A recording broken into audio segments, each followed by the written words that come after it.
მოგესალმებით, მაგა ძალიან დიდი მადლობა ამ შესაძლებლობისთვის, მივესალმებით ჩვენს მაყურებელს. თავისუფლება პოლიტიკურ პატიმრებს, ამით მინდა დავიწყო პირველ რიგში.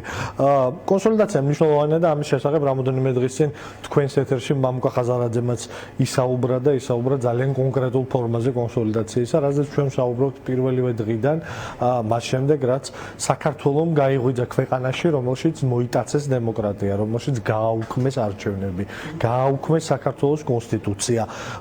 გულისხმობ 26 ოქტომბერს და ამის შემდეგ ეს ამ ქვეყანამ გაიღვიძა აბსოლუტურად სხვა რეალობაში. ეხლა ჩვენ ვხედავთ, რომ მოსკოვიდან ხელის ბიჭებს, მოსკოვიდან ახალი დავალება აქვს. ამ დავალებას ჰქვია ხელისუფლების კონსოლიდაცია დიქტატორული ტიპის მმართველობის ქვეშ და ამას რომ დავუპირისპირდეთ, დღეს 10-ჯერ უფრო აქტუალურია, პირდაპირ ვიტყოდი ის, რასაც ჩვენ არჩევნების შემდეგ მაშინვე ვამბობდით და ვამბობთ მარტივ რამეს, ხო? არა გვაქვს პრეტენზია აბსოლუტურ ცოდნაზე, მაგრამ ვიცით ერთი რამ, რომ ვიცით, რომ იმისთვის, რომ თავარ მიზნებს მივახციოთ, რაც ამოცანად უდგას დღეს ამ ქვეყანას.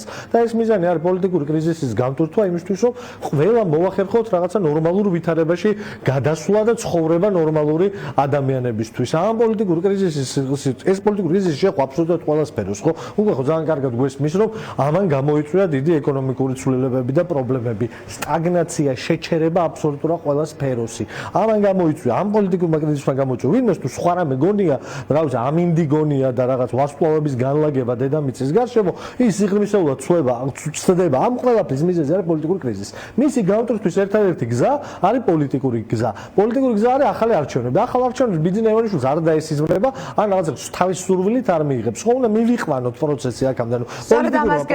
რეჟიმის ლპობა უნდა გახადოს აქტუალური. ამიტომ ამისთვის მამუკა ხაზარაძემ ჩემი აზრით ძალიან სწორი კონცეფცია დადო, რომ პოლიტიკური ძალები პირველ რიგში ისინი, ვინც ითვლება, რომ ხელისუფლება სინამდვილეში ავიღეთ 26 ოქტომბერს, მაგრამ პირველ რიგში ჩვენ გაგვიყალბეს არჩევნები და ამ პირობებითაც მათი გაყოლებული არჩევნების პირობებითაც ბარი გადაახლებათ ეს პარტიები ითვლება. პირველ რიგში ეს პარტიები და ამ პარტიებმა და პრეზიდენტმა მოახდინოს პირველადი კონსოლიდაცია იმისთვის, რომ ერთიანი პოზიციით გამოვიდეთ. ერთიანი კონსოლიდირებული გეგმით გამოვიდეთ თავარ საკითხებზე. ჩვენ აქ ვლაპარაკობთ რაღაცა merger acquisition-ზე და სახელების გადარქმევაზე და rebranding-ზე.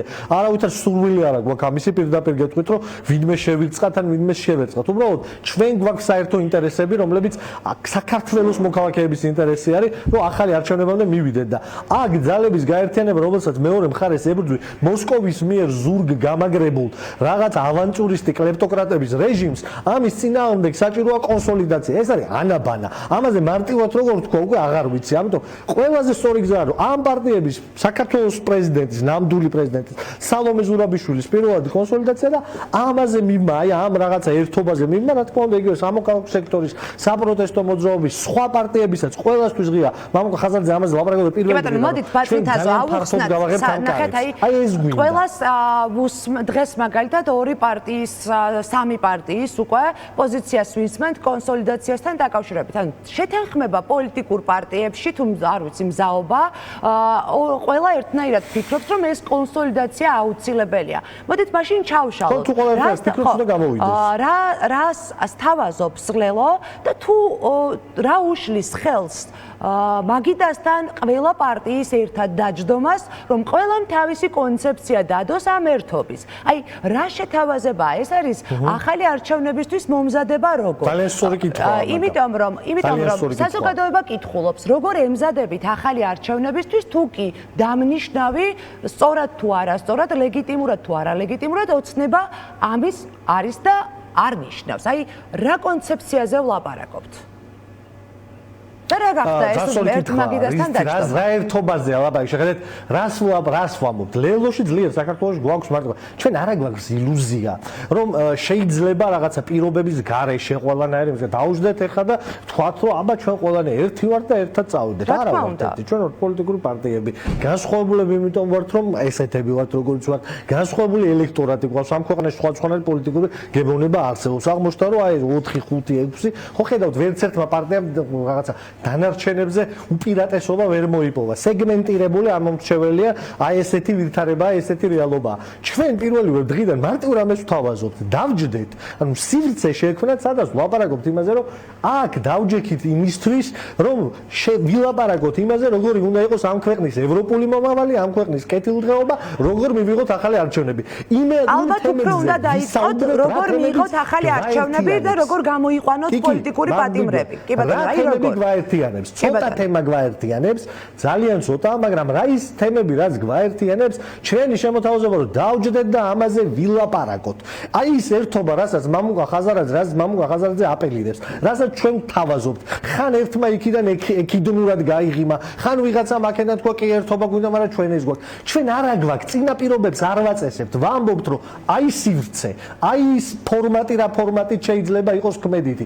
მოდით დავჯდეთ და იმ ლაპარაკში, საუბარში დაიბადება ჭეშმარიტება. რაღაცებზე შევთანხმდებით, რაღაცებზე ვერ შევთანხმდებით, მაგრამ ერთი რამე ეწოდინება საზოგადოებას, რომლიდანაც მოდის ეს დაკვეთა, ხო? თქვენც ხომ ამას ძალიან კარგად ყოველდღიურად ხდებათ, როგორც ჟურნალისტებს ეს დაკვეთა. მეც ყოველდღიურად ხდება, მე აქციას დავდივარ ყოველდღე. ადამიანებთან მაგ ხშირით შეხება, ფეხით დავდივარ, სკროლით დავდივარ. არა ვარ ჩაკეტილი რაღაცა ნაჭუჭი და ვიცი რომ ამის მოთხოვნილება არის. ადამიანები ამბობენ რომ ხო რა მოგივიდათ, დაჯექით და ილაპარაკეთ და რაღაცაზე შეთანხმდით. საპროტესტო მოძრაობას ის ხალხიც კი ვინც ეხა პროტესტს აორგანიზებს, ისინიც უკვე ელოდებენ პოლიტიკურ პარტიებს. ყველა გაიაზრა, მადლობა ღმერთს, რომ ამ საზოგადოებამ გაიაზრა ერთი მთავარი რამ, რომ პოლიტიკური პროცესი პოლიტიკოსების და პოლიტიკოსი პარტიების გარეშე არ ხდება და თუ ვინმეს აქვს სურვილი რომ პარტიები აქციოს რაღაცა სამეურნეო შეპესეებად, აი ეს გამოიწვევს დეგრადაციას პოლიტიკური გარემოში და მეტი არაფრის და ეხა პარტიების ვეუბნები. თუ ყველა ვამბობთ რომ რაღაცეები გვაერთიანებს, თუ ყველა ვამბობთ რომ კონსოლიდაცია აუცილებელია,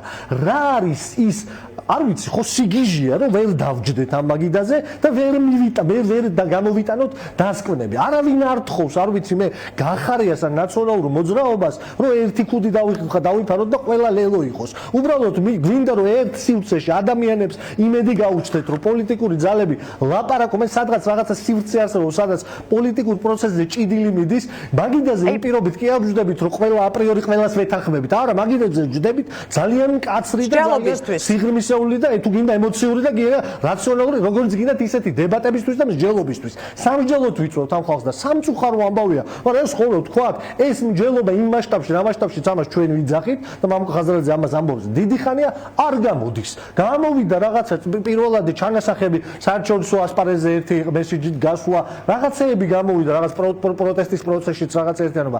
მაგრამ ის რაც საჭიროა, ანუ კონსოლიდაცია, ამ სათათბირო სივრცის შექმნა, სადაც აი ეს ჭიდილიც იქნება და ერთიან კონსოლიდირებულ პოზიციამდე მივართ, ეს ჯერჯერობით არ გამოდის და ამისკენ მოუწოდებთ პოლიტიკურ ძალებს, ამიტომ არ ვაყენებთ არავითარ წინა პირობას და ვამბობთ, რომ მოდი დავჯდეთ და იქ შევქმნათ წინა პირობებიც, კონდიციებიც, მაგრამ თავარია კონსოლიდაცია მოხდეს. კი ბატონო, ბატონთაზო, დღეს ქართულმა ოცნებამ სავარაუდოდ არაშემთხვევით წამოწია თემა თვითმმართველობის არჩევნების კიდევ ერთხელ.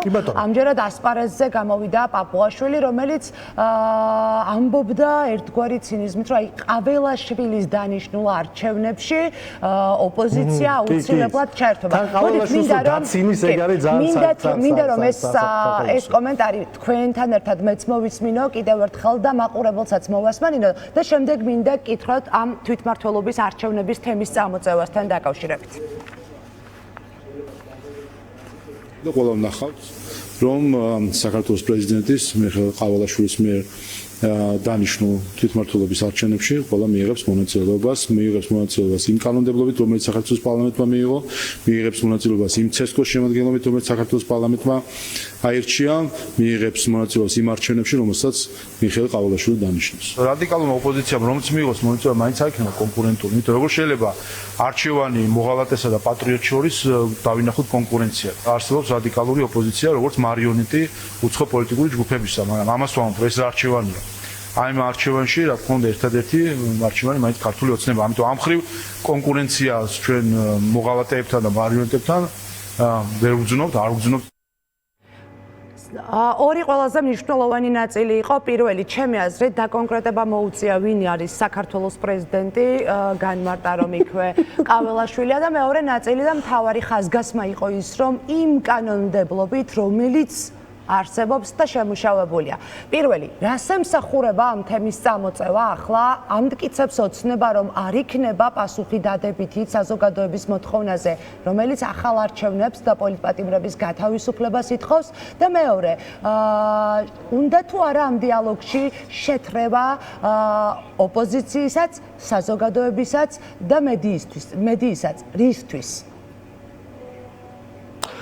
ხო, პირველ რიგში ვიტყვი, აი ამ მოსკოვში დაქოქილ მონღოლ მეჯოგეს თავი რომ მართლა კაცი გონია და აი ეს რო ლაპარაკობს, პირველ რიგში მინდა მიშა ყაველაშვილს უთხრა, რომ მიშა გეკაიფება, აი ეხა აი ამ ტექსტით შენ დაგცინის, ვინმეს თუ დასცინის ამ ლაპარაკში, პირველ რიგში მიშა ყაველაშვილს დასცინის და რა ვიცი ეხა ამ მონღოლი მეჯოგის დასაცინად თლათ არ მემეტება მიშა ყაველაშვილი. ეს ერთი, მეორე, რას შვება ეს კლასიკური მეთოდი არის ძალიან მარტივი, მოგონილი თემის შემოგდება, იმ თემის შემოგდება, რომელიც ცენტრალურ საკითხზე ხიდან ყურადღებას გადაიტანს. ჯიბგირებივით იქცევიან, ხულიგნებივით იქცევიან, პოლიტიკური პროცესისთვის შეუფერებელი არარაობები რომ არიან, ამან მოგვიტანა ის, რომ ვართ ამ ვითარებაში, სადაც ვართ. აი ესეთი ტიპები, აი ეს რაღაცა უმეტყველო რუსეთზე გაყიდული მართლა სამშობლოთი მოვაჭრე ნაძირალა.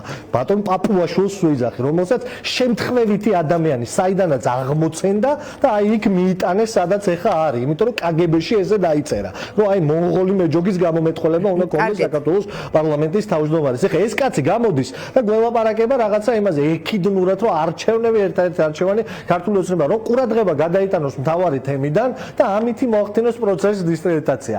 მე მესმის, თუ არსებობს ასეთი კითხვები გულწრფელი საზოგადოებაში, რა ხდება თვითმმართველობის არჩევნებზე, ამაზე მკაფიოდ უნდა ვილაპარაკოთ, ღია კომუნიკაცია უნდა დავამყაროთ ჩვენ ამომრჩეველთან და რაც ყველაზე მთავარია, გულწრფელად უთხრათ რაღაცეებით. გულწრფელად მე დღეს შემიძლია გითხრათ, რომ ჩვენთან ამ საკითხს არ მივიჩნევთ პრიორიტეტად და ამაზე არ ვმუშაობთ. იმიტომ რომ ჩვენ მიგვაჩნია, რომ ეგზისტენციალური პრობლემის წინაშე დგას ეს ქვეყანა, აი ეს ეგზისტენციალური პრობლემა არის ვადამდელი არჩევნები. მე მესმის, რომ ამ ვადამდელ არჩევნებს აი ამ ვითარებაში დღევანდელი მდგომარეობით არ ნიშნავს, მაგრამ მე ვადამდელი არჩევნების ჩანიშვნას, ანუ ახალი არჩევნების ჩანიშვნას ოპტიმისტურად უყურებ. მე მაქვს ამ ოპტიმიზმის საფუძველი, იმიტომ რომ წინ არის გაზაფხულის პროცესები, ჩვენ ხედავთ პირველად ნიშნებს პობის ცოცხლად ამ სისტემის ჩამოშლის და მე არ ვარ განწყობილი პესიმისტურად. მე არ ვარ განწყობილი ამ ქვეყნიდან წასასვლელად. ეს აქტუალური თემა იყო ეს ბოლო დღეები ვიღაცები მიდენ. კი, ვიღაცები წავლენ. ეს ნორმალურია. ავტოკრატიას ყველა ერთი და იგივე ემოციური ინტელექტით ვერ უძლებს.